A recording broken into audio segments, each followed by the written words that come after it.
Hey, this is Chris with Rekkid Talk and doing this week's episode of You Need That Rekkid, or this week it's going to be You Need That CD.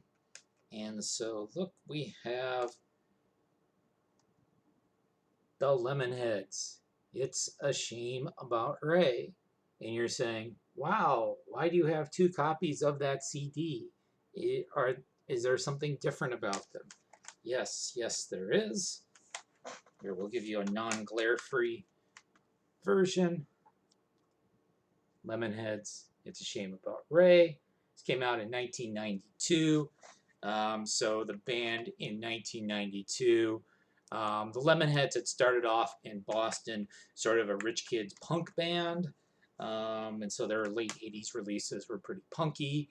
By this point, the other original members had all gone on to other things. And so at this point, it was basically Evan Dando's band. So he's the guitarist, the vocalist, the writer of almost all the songs on this album.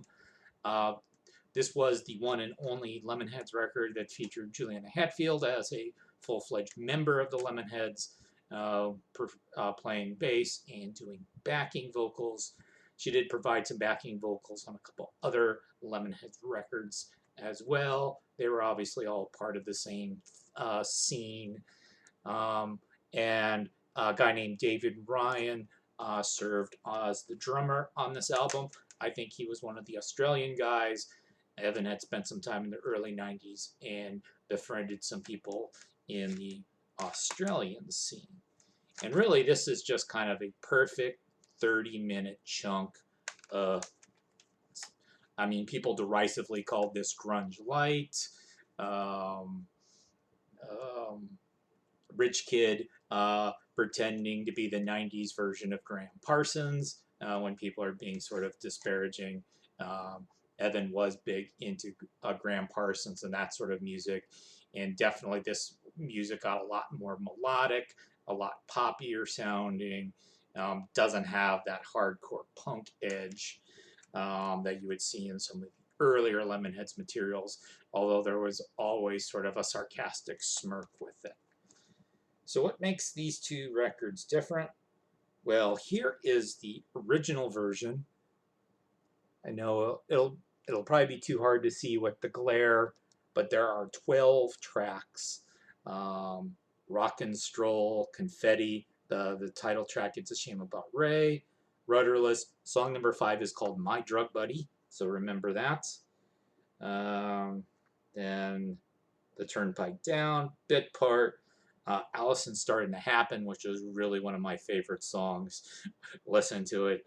Lyrics get a little crazy at the end. Hannah and Gabby, Kitchen, Ceiling Fan and My Spoon. And if you listen to his lyrics, these are all basically 2.5 minute, very poppy, very melodic, very clever lyrics on this. And then the 12th and final song on the original version is called Frank Mills, which was a cover of a song that had appeared in Hair. Of course, if you were around at this point of time, the song that especially if you never really followed this band, what you're probably most likely to remember about the Lemonheads was their cover of Mrs. Robinson. We know that song from Simon and Garfunkel, the movie The Graduate. And so on the reissue, which is actually the version that I originally bought way back in the day, most of the ones floating around have 13 tracks. Mrs. Robinson was tacked on as the 13th track. And apparently the story was that basically it was the record company's idea for them to do this cover. Then they thought it was great. They tacked it on. It actually became kind of a mild hit. Evan apparently hates the song, refuses to play it in concerts. Also, in some 90s morality, song number 5, instead of being called My Drug Buddy, is called Buddy on the back of it. It's exactly the same song. I mean, they didn't actually change the lyrics of the song. And My Drug Buddy is basically about Evan's drug buddy who he would buy drugs from. Because unfortunately, one of the things is that, Evan's still with us. We didn't lose him. But I don't really think he ever reached the heights of this album again. his output has been very limited and sporadic the last 15 or 20 years. I think it's been 15 years since we had an original Lemonheads or Evan Dando solo record. There was one record that was put out as Evan Dando solo, but at this point of time, Lemonheads is basically Evan Dando and who's ever playing with him anyway. In 2012, there was a aborted reunion effort where they brought back Juliana.